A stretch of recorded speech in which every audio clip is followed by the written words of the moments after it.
ارفعوا أصواتكم بالصلاة ثلاثا على محمد وآل محمد. اللهم صل على محمد وآل محمد. اللهم صل على محمد وآل محمد. اللهم صل على محمد وآل محمد.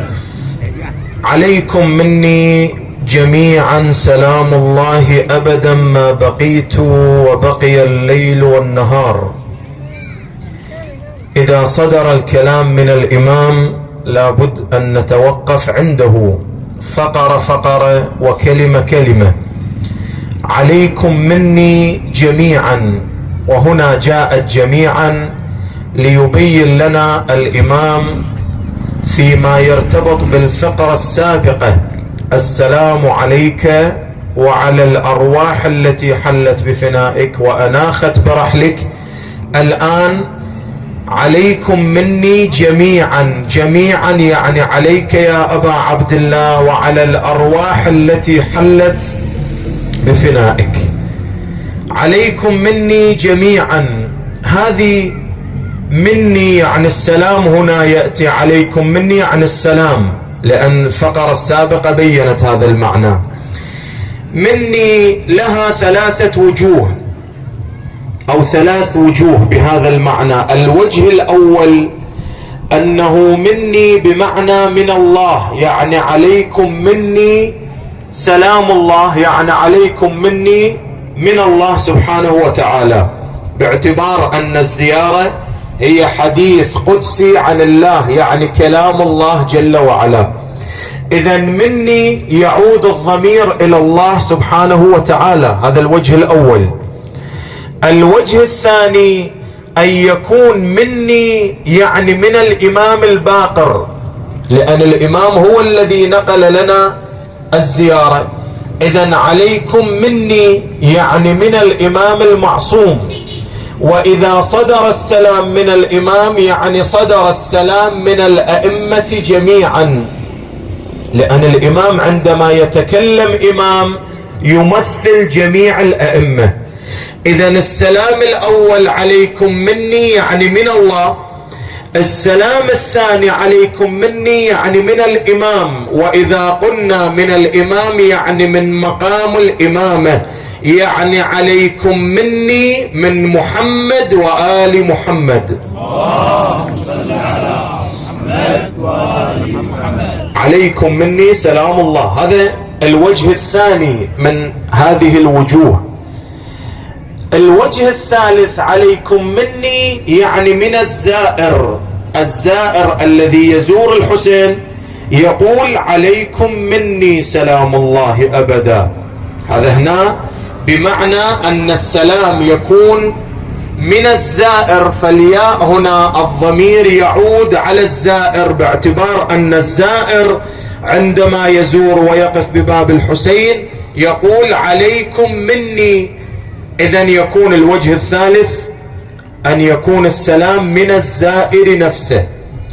ولا مانع من اجتماع الوجوه أو الأوجه الثلاث بأجمعها، لأن الإمام يقول عليكم مني جميعا، فما دام الإمام أظهر هذا المعنى التوكيدي عندما قال جميعا، إذن أيضا لا مانع من جمع الأوجه الثلاثة، اللي هو الوجه الأول مني من الله، الوجه الثاني مني من أهل البيت، الوجه الثاني مني من الزائر.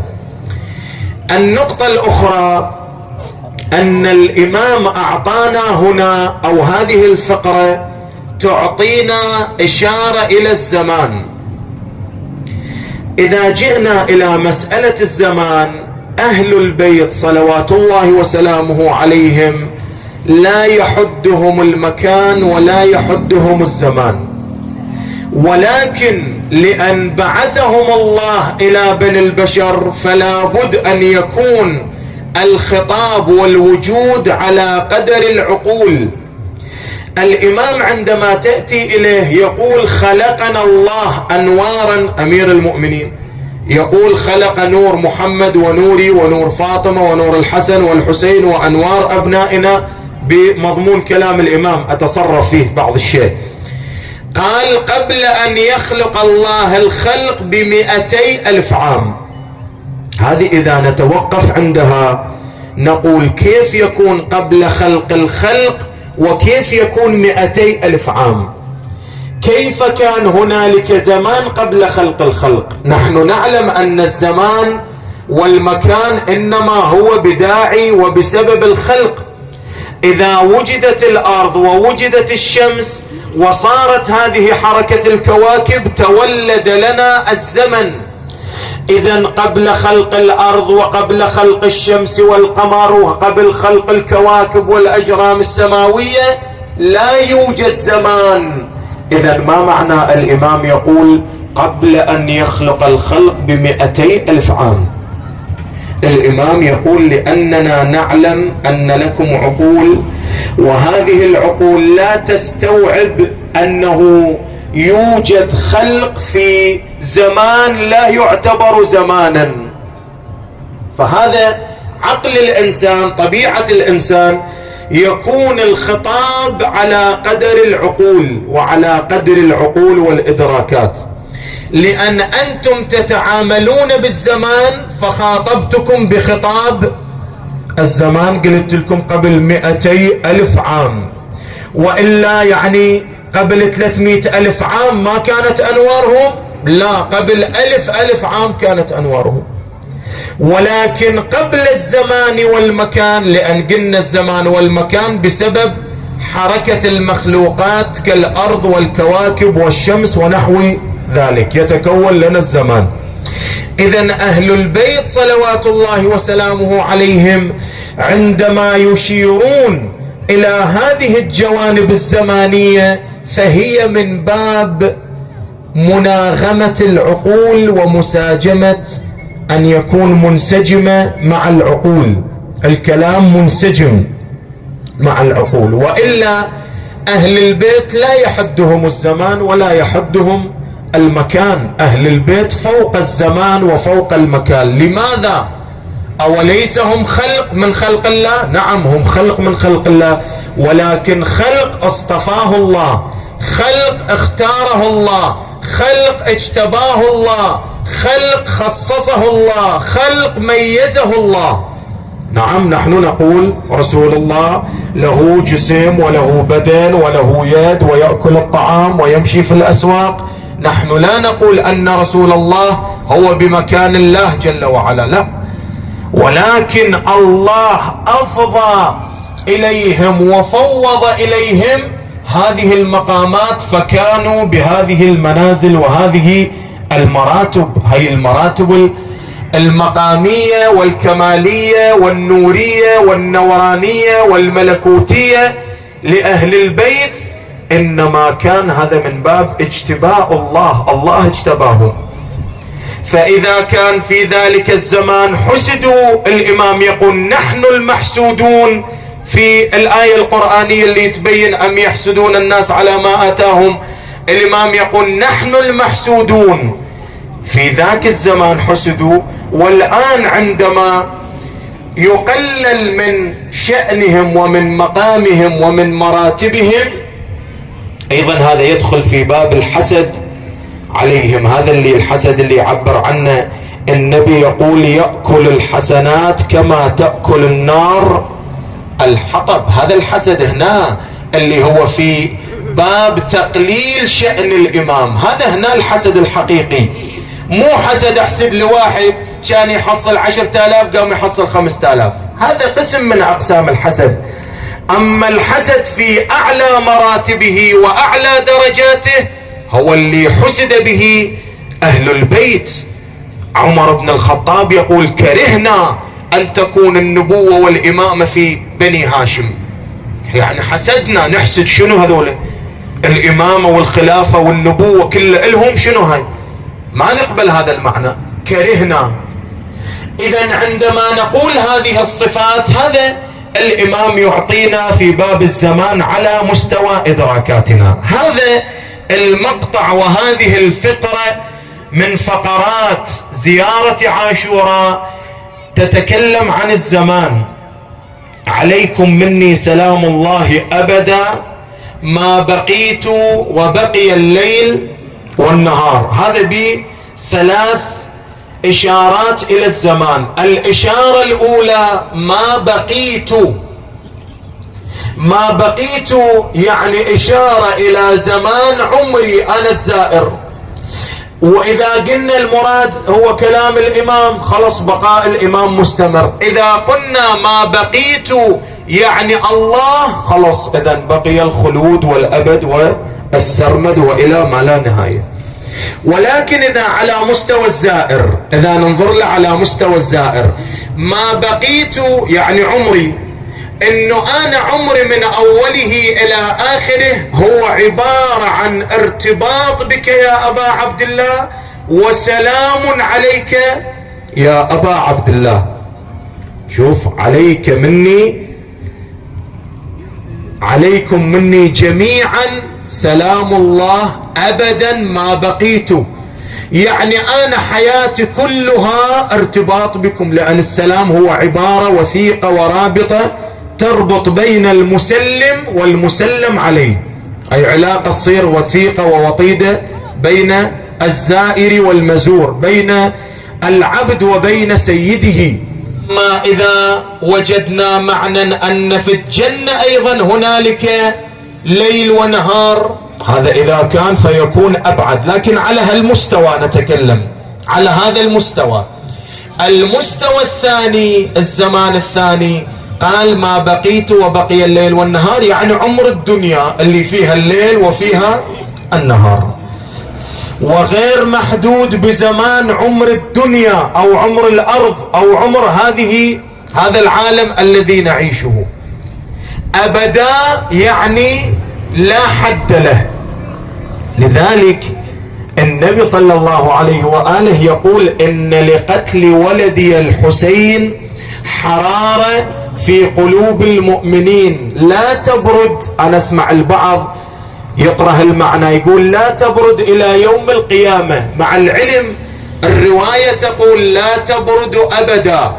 زين، شنو يعني سلامة الله؟ كيف تكون السلامة؟ السلامة قبل لا نضيف إليها التاء، السلام هو اسم من أسماء الله، السلام، المؤمن، المهيمن، العزيز، الجبار، مو إلى آخره. إذن اسم من أسماء الله.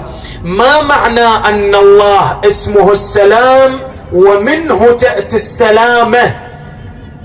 هذا معناه إما أن يكون بمعنى السلامة الذاتية، يعني بذات الله، فتكون السلامة لله جل وعلا، يعني سلامة الله من النقص، وسلامة الله من العيب، وسلامة الله من الخلل، وسلامة الله من الزلل، لأن الله ليس كمثله شيء، لا خلل ولا نقص ولا جسم ولا مغاير ولا مشابه ولا ند ولا مثيل ولا إلى آخره. لمن يحب، وأعظم من يحب الله أهل البيت. إذن عليكم مني جميعا سلام الله، يعني سلامة الله. زين، ماذا تنفع أهل البيت سلامة الله؟ هذا محور آخر دخلنا فيه. شنو معنى سلامة الله لأهل البيت؟ أهل البيت مروا بعوالم. العالم الأول عالم الأنوار، أو عالم الأنوار ذكرت لكم قبل كم يوم من ذكرنا الزهراء، قلت لك إنه خلقها الله نورا وجعلنا بعرشه محدقين إلى آخر الكلام. إذن أهل البيت هم أنوار وهم نور الله، ونور الله سالم من النقص ومن الخلل ومن الزلل ومن النسيان ومن التهاون ومن التهافت ومن التضاد ومن التناقض وإلى آخره. شو تريد تقول؟ قول. يعني نور الله هم أهل البيت. إذن أهل البيت هم الكمال في عالم الأنوار، سالمين ما عندهم نقص. السلامة لأهل البيت في عالم الأنوار. هذا العالم الأول. العالم الثاني عالم الطينة، أنه خلقوا من طينة. الإمام يقول شيعتنا خلقوا من فاضل طينتنا. هذا المعنى. كيف يعني شنو معنى الطينة ومن أين جاءت هذه الطينة؟ الإمام يقول إن الله اختار طينتنا من أعلى عليين فخلقنا منها. زين. ومن طينتنا خلق قلوب شيعتنا، وما فضل من طينتنا خلق أبدانهم. شوف هذا ارتباط عندنا بأهل البيت، ارتباط البدن وارتباط القلب. القلب هو من طينة أهل البيت، لذلك واجعل أفئدة من الناس تهوي إليهم. المؤمنين إن الذي يحبني لو قطع بالمناشير كذا قطعا قطعا ما تخلف عن حبي، وإن الذي يبغضني لو أصوغه ذهبا، لو أعطيه وزن ذهب فإنه لا يحبني. شايف القضية منتهية، القضية ثابتة. لذلك هاي المجاملة وعلى موت كذا وحتى يتقرب، ماكو يتقرب. هذا قلبه خلق من طينة يزيد، فإذا سمع باسم يزيد يرجف قلبه، يتحرك قلبه. مثل ما أنت إذا تسمع باسم الحسين يرجف قلبك. المؤمن يشتاق إلى قبر الحسين. بعض المؤمنين يطلع من الزيارة يرجع ثاني يوم يقول له ليش بيك حيل ترجع لي؟ يقول لي والله لو هسه عندي فرصة كذا أرجع أزور الحسين، لأن الحسين فراقه لا يطاق.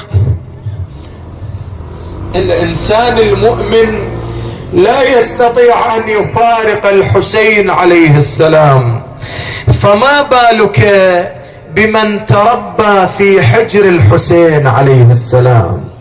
هاي العزيزة رقية صار كم ليلة ما ذاكرينها، كأن تقول انتم تقولون فراق الحسين لا يطاق، هذا عندكم نعم حب للحسين، لا تبلغون حبي وأنا ابنته.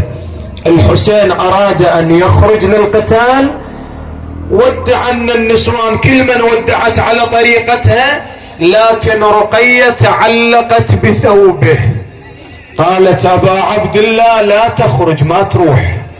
قال زينب أخي زينب خذي هذه الطفلة، والله لقد قطعت نياط قلبي.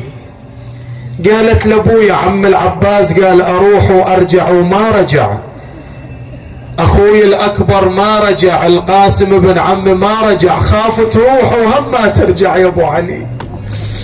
أبا عبد الله إما أن تبقى وإما أن تأخذني معك، إذا عازم على الخروج إذا ما بها مجال إلا تروح خلص بويا أنا أروح وياك. الإمام يقولون أعطاها مصلاه، السجادة اللي يصلي عليها، قال لها بني خذي هذه المصلى وانتظريني عند وقت الصلاة. لذلك لما هجم الأعداء على المخيم من ضمن ما سلبوا هذه المصلات من هذه الطفلة. قالت ويحك هذه مصلات والد الحسين. قال سبحان الله سلبت قرطين من أذنيك، أنا هاي الترجية القرط أخذته وخرمت الأذن وصارت الدماء تجري، أنت ما تحسين بألم؟ تقولين قالت هذه مصلات والد الحسين، أخشى أن يحين وقت الصلاة ولا أفرشها لوالدي. هاي الطفلة ظلت تنتظر الحسين طريق ليالي أيام. يوم عاشوراء تأتي إلى عمتها، عم زينب أين والدي أبو عبد الله؟ وين أبوي؟ قال أرجع، ما رجع.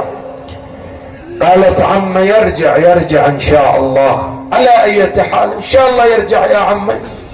إلى عصر عاشوراء هي تعلم أن الحسين عطشان، ورأت الموقف بينه وبين الأكبر وبينه وبين سكينة ابنته، فتدري هي أبوها عطشان، تفطرت شفتاه الحسين من شدة العطش.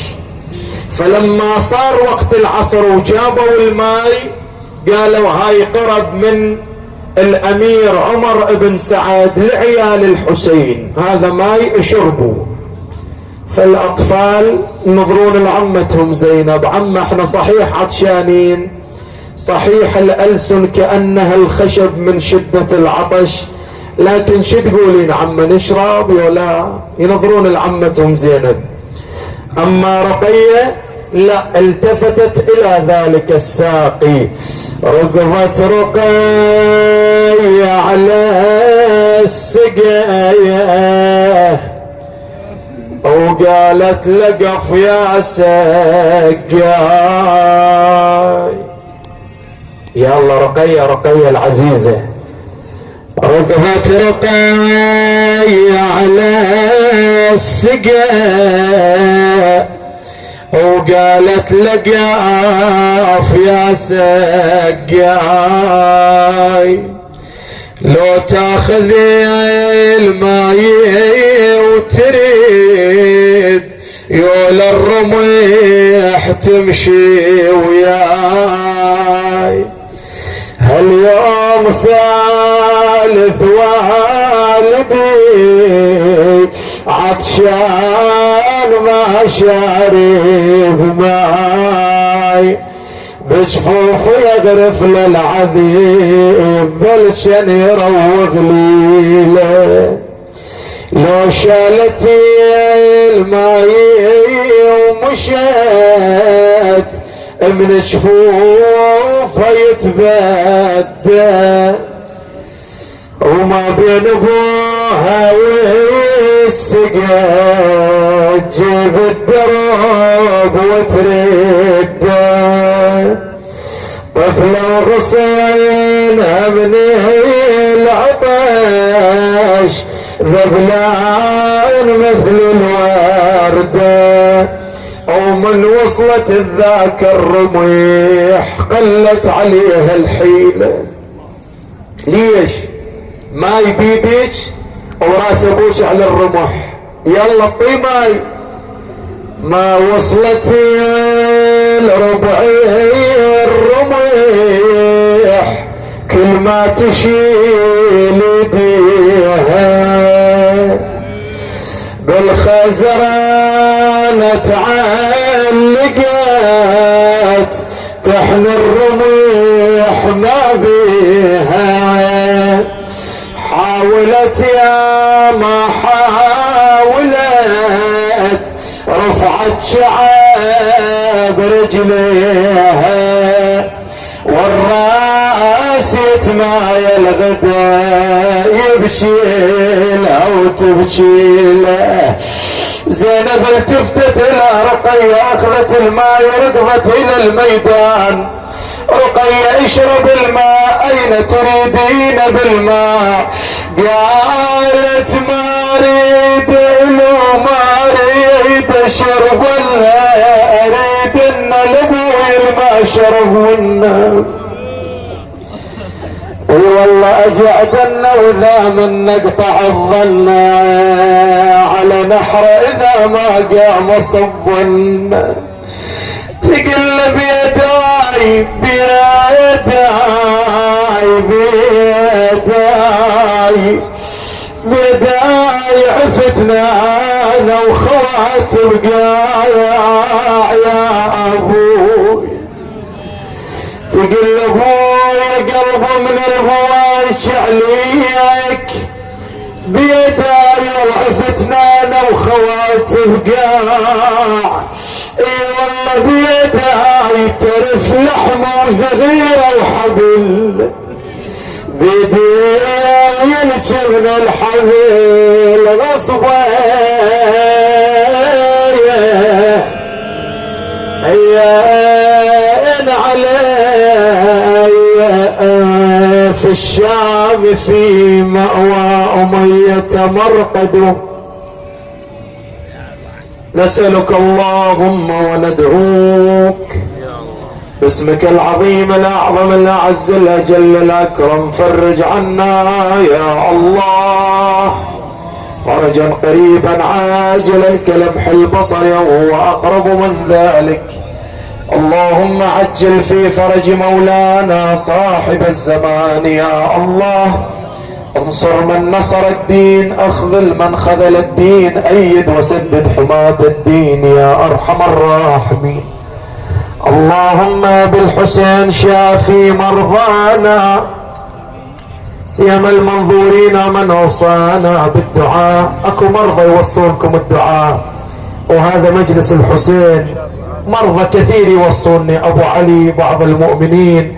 اللهم البسهم لباس الصحة والعافية، اللهم حول سوء حالهم الى حسن حالك يا الله يا ارحم الراحمين. اللهم اقضي حوائجنا، وفقنا لما تحب وترضى، ارض عنا امام زماننا يا الله. اللهم ارزقنا في الدنيا زيارة الحسين، وفي الآخرة شفاعة الحسين. وفقنا لخدمة الحسين ما أبقيتنا.